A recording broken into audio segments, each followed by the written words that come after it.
কলেজে থাকা অবস্থায় কত যে প্রেম করেছে, মানুষের কাছে খারাপ হিসেবে পরিচিত হওয়ার পর বোরকা পরে বের হয়, কাউকে মুখ দেখায় না। আমি তাদের কথা আর শুনতে না পেরে সেখান থেকে চলে আসলাম। পিছন থেকে সেই ছেলেগুলো জোরে চিৎকার করে বলতেছে, আপনার বাচ্চা হলে আমাদেরকে মামা ডাকতে মানা করবেন, আমাদের কেউ যেন বাবা ডাকে বলে হাসতে লাগলো। সত্যি বলতে সমাজটাই এমন, কোনো মেয়ে যদি কারোর সাথে প্রেম করে তাহলে তাকে যদি বিয়ে করতে না পারে সেই ছেলেটাই তার নামে বদনাম ছড়াতে পিছুপা হটে না। বোনরা সাবধান, যে ছেলে আপনাকে সম্মান দিবে তার সাথে প্রেম করুন। আবেগের বশে নিজের দেহটাও আপনার প্রেমিককে দিয়ে দেন, আর তারা পরবর্তীতে আপনার বাজে পিক আর ভিডিও বের করতে সময় নেয় না। যারা সত্যিকার ভালোবাসবে তারা কখনো আপনার দেহ চাবে না। আর আপনি যদি ভুলবশত দিয়েও দেন, সাবধান থাকবেন কোথাও কোনো গোপন ক্যামেরা আছে কিনা। আমি সেখান থেকে সোজা সুপ্রিয়ার ভার্সিটিতে চলে গেলাম। গিয়ে দেখি সুপ্রিয়া একটা ছেলের সাথে পাশাপাশি বসে আছে, আর তার মুখ খোলা, আর ছেলেটার হাত ধরে কেঁদে কেঁদে কী যেন বলতেছে। আমি একটু সামনে এগিয়ে গিয়ে ছেলেটাকে দেখে অবাক হলাম। ছেলেটা আর কেউ নয়, ভিডিওর সেই ছেলেটা। ভিডিওর ছেলেটা আর সুপ্রিয়াকে একসাথে দেখে আমার সব সন্দেহ ঠিক হলো। সেখানে আর এক মুহূর্ত দেরি না করে দোকান থেকে এক প্যাকেট সিগারেট কিনে বাসায় চলে আসলাম। আমার রুমে গিয়ে একটার পর একটা সিগারেট জ্বালাতে থাকলাম। সুপ্রিয়া কেমন করে আমার সাথে এমন করতে পারলো? আমি তো তাকে আমার জীবনের সব কথা বলেছিলাম, সে কি আমাকে তার অতীত বলতে পারতো না? না, তার সাথে আমার আর সংসার করা হবে না। তার সাথে সংসার করলে মানুষের নানান কথা শুনতে হবে আমাকে। সুপ্রিয়া ভার্সিটি থেকে ফিরে সোজা রুমে এসে দেখে আমি সিগারেট টানতেছি আর ধোঁয়া উড়িয়ে দিতেছি, আর পুরা ঘরে সিগারেটের ফিল্টার আর ছাই। সে এসে আমার হাত থেকে সিগারেট কেড়ে নিয়ে ফেলে দিল। আমাকে ইগনোর করছেনটা ঠিক আছে, কিন্তু আপনার নিজের এত ক্ষতি কেন করছেন? বাসাতে ঠিকভাবে খাওয়া করছেন না, আপনি তো বাইরে খাবারও খেতে পারেন না। কি হয়েছে বলেন আমাকে। চুপ। আমাকে কথা বলতে না দেখে আমার পাশে এসে বসে তার দুহাত দিয়ে আমাকে ঘুরিয়ে তার দিকে করলো। সুপ্রিয়ার চোখে পানি স্পষ্ট দেখা যাচ্ছে। হয়তো আমার এমন ব্যবহার তার ভালো লাগতেছে না। আর সবচেয়ে বড় কথা হলো, এ কয়দিনে সুপ্রিয়াও কেমন জানি হয়ে গেছে।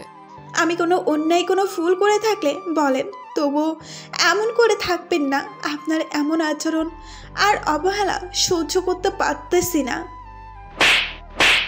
চুপ। আর একটা কথাও আমাকে বলবি না। তোকে আমার আর সহ্য হয় না, বুঝিস না কেন?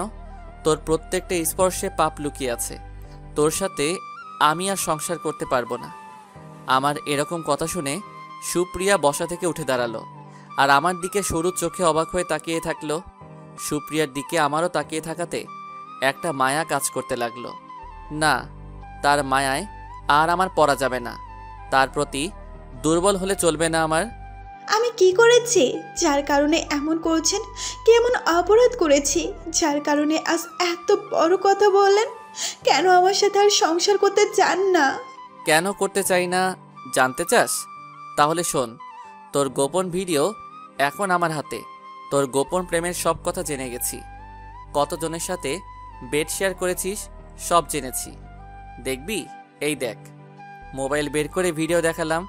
সুপ্রিয়া এসব শুনে আর দেখে মাথা নিচু করে ফেলল। তোর যদি অন্য কারোর সাথে সম্পর্ক থেকে থাকে তাহলে কেন আমাকে বিয়ে করলি? আমার জীবনটা কেন এভাবে নষ্ট করে দিলি? তোকে কি আমি ভালোবাসি নাই? এই তোর যদি পুরাতন প্রেমিকের প্রতি এত ভালোবাসা, তাহলে আমার কাছে কি তোর? পুরাতন প্রেমিক মানে? কেন, তোর ভার্সিটির যে ছেলেটার সাথে পাশাপাশি বসেছিলি, যার হাত ধরে কেঁদে কেঁদে কি যেন বলতেছিলি, নিশ্চয়ই তাকে নিয়ে পালিয়ে যাওয়ার কথা বলেছিস। আমাকে আপনি ভুল ভাবছেন। তোর আর কিছুই বলা লাগবে না, আমি বলবো আর তুই শুনবি। হ্যাঁ মানি, বিয়ের আগে কম বেশি সব ছেলে মেয়ে প্রেম ভালোবাসা করে, অনেক সময় শারীরিক সম্পর্কে জড়িয়ে। কিন্তু যখন ছেলে মেয়েগুলো বিয়ে করে তখন তারা অতীত ভুলে নতুন করে সংসার শুরু করে। আর তুই কি না? ছি, প্রেম ভালোবাসা করেছো তা ঠিক আছে, তাই বলে এতজনের সাথে, তাও আবার সবার সাথে বেড শেয়ারও করো? আরে প্রেম ভালোবাসা তো পবিত্র জিনিস। তোমার মতো কিছু মেয়ের জন্য আজ প্রেম ভালোবাসা নোংরা হয়ে গেছে। তোর মুখোশের আড়ালে এত নোংরা ঘটনা থাকবে তা জানতাম না। আমাকে আপনি ভুল ভাবছেন। চুপ, একটা কথাও বলবি না। চোরের মায়ের বড় গলা। আচ্ছা, বিয়ের আগে এসব শারীরিক সম্পর্ক করে কি পাও তোমরা? হ্যাঁ, ভালোবাসতে হলে কি শারীরিক সম্পর্ক করতে হবে তোমাদের? জানো একটা স্বামীর কখন খারাপ লাগে? যখন দেখে তার বিয়ে করা বউ অন্য পুরুষের সাথে মেলামেশা করে, আর তার যদি কোনো ভিডিও বের হয়। তোমার এসব ভিডিও ইতিমধ্যে পুরা দেশের মানুষ দেখে ফেলেছে। আচ্ছা, এখন তুমি বলো তো, সমাজের মানুষের কাছে কি করে মুখ দেখাবে? তোমরা মেয়েরা ছেলেদের সাথে বাজে সম্পর্ক করবে, আর মরার সময় বলবে আমার মৃত্যুর জন্য আমার প্রেমিক দায়ী। কেন? শারীরিক সম্পর্ক করার আগে এসব মনে ছিল না? আপনি আগে আমার কথা শোনেন। আপনাকে এসব কিছু জানাতে চেয়েছি, আর এর পেছনে অনেক বড়। চুপ কর তুই, আর সহ্য হয় না তোকে আমার। জানিস, আজ তোদের বাসাতে গিয়েছিলাম তোর বাপ আর তোর চাচার জমির বিষয়ের জন্য। ফেরার পথে তোদের মহল্লার ছেলেগুলো নিজে বলল কার কার সাথে তোর সম্পর্ক ছিল, আর কার কার সাথে বেড শেয়ার করেছিস। জানি আমাকে কি বলে যদি আমাদের সন্তান হয়। তাদের মামা ডাকতে মানা করেছে, বলেছে বাবা ডাকতে। এসব কথা কে বলেছে আপনাকে, বলেন? চুপ করে থাকতে বলেছি তোকে, চুপ করেই থেকে শুনে যা। মেয়েদের সম্মান করি তাই বলে তোদের মতো নোংরা মেয়েকে, যৌবনে যদি এত তাড়না উঠে থাকে তাহলে তোর বাবাকে আগে বলতে পারিস নাই? তোকে বিয়ে দিয়ে দিত। বুঝলাম শারীরিক সম্পর্ক করেছি তাই বলে ভিডিও বানানোর কি দরকার? দেশের মানুষের কাছে এই ভিডিও দিয়ে পরিচিত হতে চাও? এখন হও পরিচিত। তাই তো বলি, বর্তমান যুগের মেয়ে কেমন করে এত পর্দা করে চলে, যাতে তোকে কেউ চিনতে না পারে। তার জন্যই আর তোদের মতো মেয়ের জন্য সত্যিকারে পর্দা করা নারীদের কথা শুনতে হয়। প্লিজ থামেন, আর এসব শুনতে পারতেছি না। কেন? করার সময় মনে ছিল না? শুনতে খারাপ লাগে?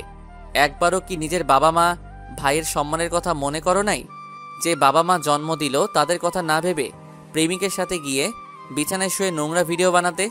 তোমার বাবা মা তোমাকে কষ্ট করে বড় করে নাই, তোমার সব চাওয়া পাওয়া পূরণ করে নাই, তাহলে এসব নোংরা কাজ করতে তোর গায়ে বাঁধলো না? যে ভাই তোকে কলিজার টুকরা ভাবে তার সম্মানটা দেখলি না? এখন তোর ভাই তার বন্ধু বান্ধবের কাছে মুখ দেখাবে কি করে বলতে পারিস? নিজের যৌন সুখটাই খুঁজেছিস, তাদের সম্মানের কথা ভাবিস নাই।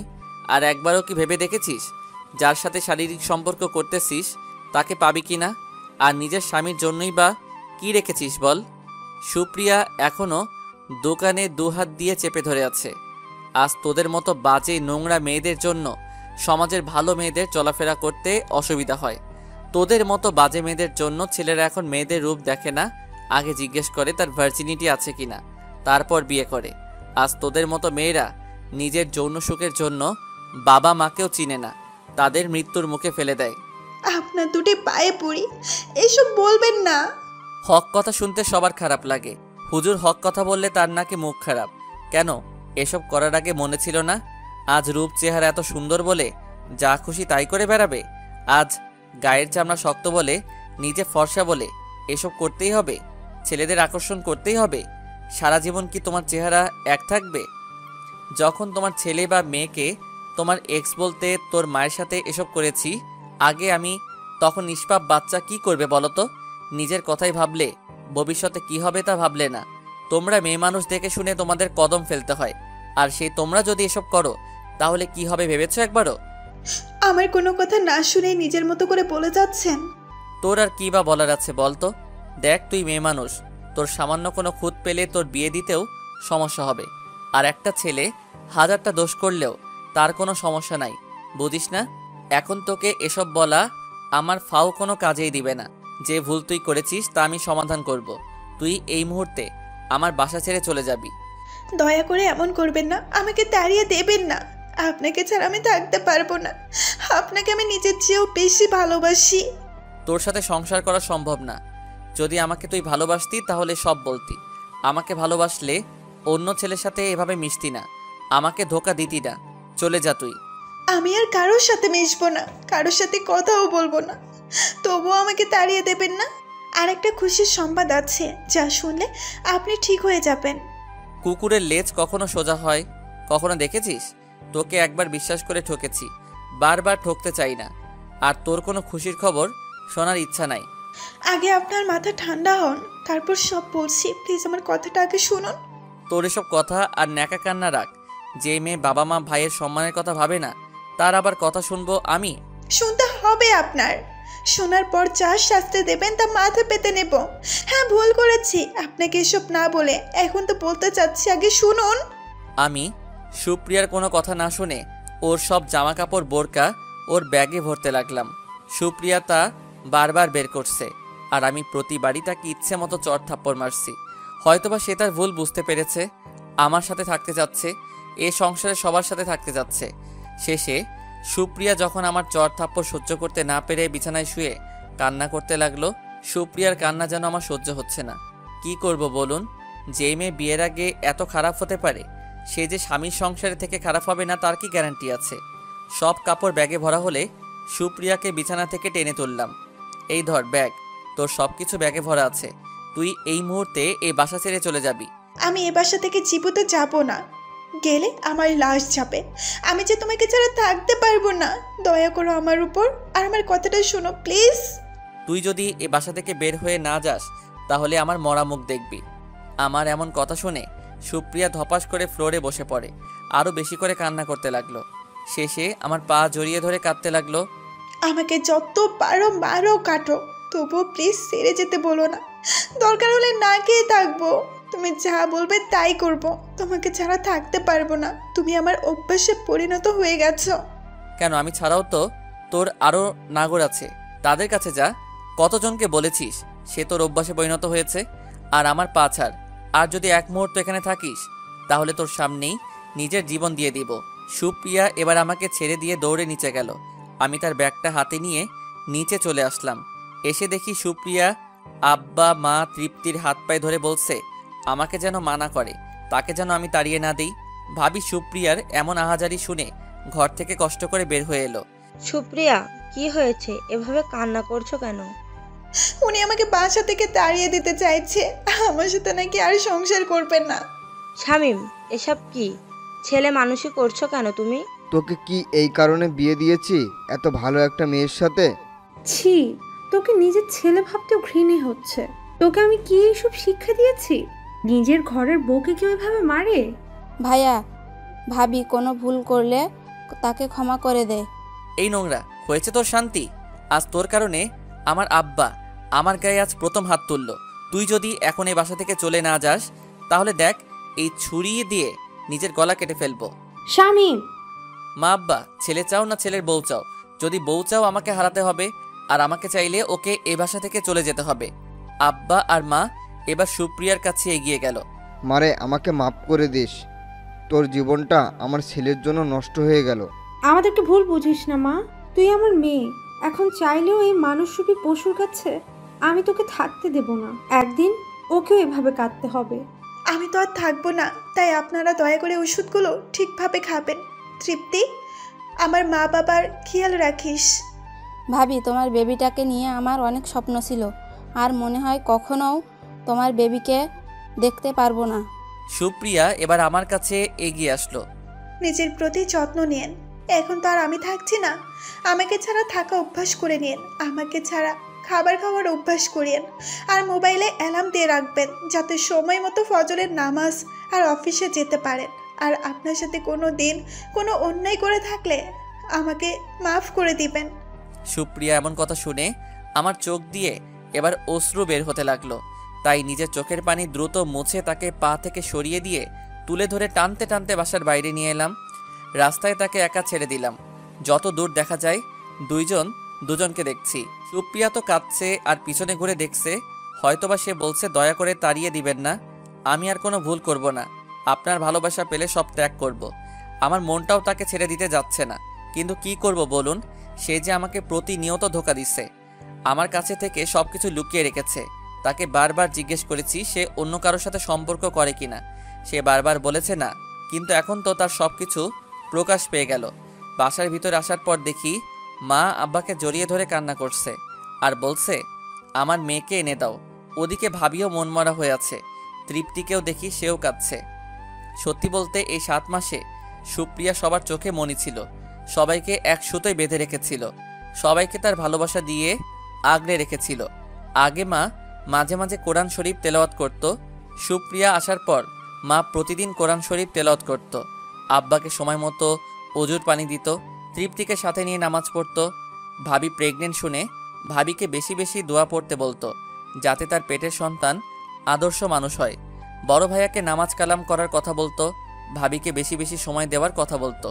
সুপ্রিয়া সবার কাজ করে দিত, সবাইকে খাইয়ে তারপর আমাকে সাথে নিয়ে খেত। এবার খুশি হয়েছিস তো তুই? যা খুশি কর তুই। মেয়েটা কি এমন ভুল করলো যার কারণে তাকে তুই এই বাসা থেকে বের করে দিলি? শামীম, তোকে কখনো দেবরের চোখে দেখি নাই, ভাইয়ের চোখে দেখেছি। আমাদের সবাইকে এভাবে কষ্ট না দিলেও পারতিস। কোনটা ভালো কোনটা মন্দ তা বোঝার ক্ষমতা আছে আমার। সে এমন অন্যায় করে যা বললে তোমাদের সবার চোখ কপালে উঠে যাবে। সে এখন বাসাতে নাই, আমারও খারাপ লাগছে। দুষ্টু গরুর চেয়ে শূন্য গোয়াল অনেক ভালো। আর তার মায়া কেটে ওঠার চেষ্টা করো সবাই।